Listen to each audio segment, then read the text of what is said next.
Antayin natin si White at ilalagay natin sa YouTube para humingi tayo ng tulong sa gobyerno, sa Department of Labor at saka sa gobyerno na rin para masabi na tayo hindi pa tayo nababayaran maski 5 tulig sa retirement at sa trust fund sa separation pay. Samantalang yung mga nagtatanggalan ngayon, nababayaran sila, ang sabi pa ng gobyerno, pautangin pa sila. Oo. Samantalang tayo, ang tagal-tagal na natin walang trabaho. Ayaw naman ang SSS na magpautang kung alam wala walang tulong. Wala yung mga bagong tanggal. Pwede ay i-liquidate na at ibigay na sa lahat pwede mag-abi sa taas pa. Aton. Ay, aton. Nalalo ako nung ano. After 10 days, mag-motion siya for extension time ng 15 days. Ang 15 days, nag-extension na naman siya ng 45 days. Sabi niya. Ang dami ng papel, January 3, December 5, January 3, January 4. Tungkol sa retirement, medyo English yun. May lang sa English yun. Sige. PhilAcor's retirement fund was set up in 1976 to build up a fund to meet the provisions of the PhilAcor retirement plan. Employees who have completed 10 years of service are eligible for participation in the plan. Optional retirement may be availed by employees who have completed 30 years of service and are at least 50 years of age, or 60 years of age and have completed 10 years of service. PhilAcor made monthly contribution to the fund based on an actuarial study conducted by reputable actuarial service provider while employees do not make any contribution.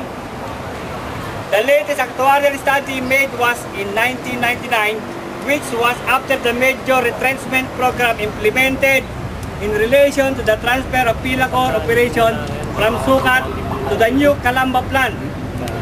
The fund resources are managed by 3 trust fund managers, namely RCBC Trust Division, International Exchange Bank, Trust Center, now Union Bank, Trust and Investment Service Group, and AB Capital Investment Corporation.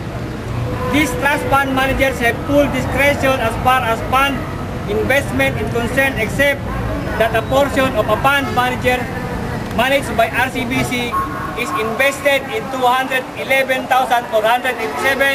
share of stock of PhilAcor and in a real estate property located adjacent to PhilAcor, also called RCBC. Ito yung nasa real estate na tanga ng PhilAcor. Yung sinasabi nating lote sa may Sukat, yung binangayan ng community base. Today, the retirement fund total assessed value, the breakdown of which is reflected in the respective report submitted by the trustees, photocopies of which are here attached as annexes D, E, and F for ready references. Ayan. Ibig sabihin, ito na yung inabot ng pag-usap ni Abaya sa RCBC tsaka doon sa sinasabing mga managers ng trust fund. Ibig sabihin nito, may hugis na yung pag-uusap nila, kaya lang hindi pa natin alam kung kailan yung aktual na papasok yung pera sa kanila at kailan yung aktual na takda kung kailan nila ito ililiquidate. At yun yung hinahabol natin sa pamamagitan ng korte sa RTC o ng RTC. Na kailangan makapagpayo tayo at takdaan itong mga ito na kailangan iliquidate yan. Kung anong date. Panalangin din natin na huwag nang ma-aproban ni Jan Santiago yung sinasabing rehab ng planta. I-liquidate na rin yung planta. Para kasabay yung judgment niya, i-liquidate yung trust fund, i-liquidate din dapat yung planta. Yun ang posisyon natin dapat dito. Tingin ko sa asawa, naligan, walang problema. Pero kung ang empleyado ay binalot na sa abroad, magkakaroon tayo ng problema kung ang claim ay kapatid. Kailangan ng SPA sa pag-claim. Yun lang yung pwede ko ilagdag. May dagdag ako doon. Doon naman sa mga namatayan, ano?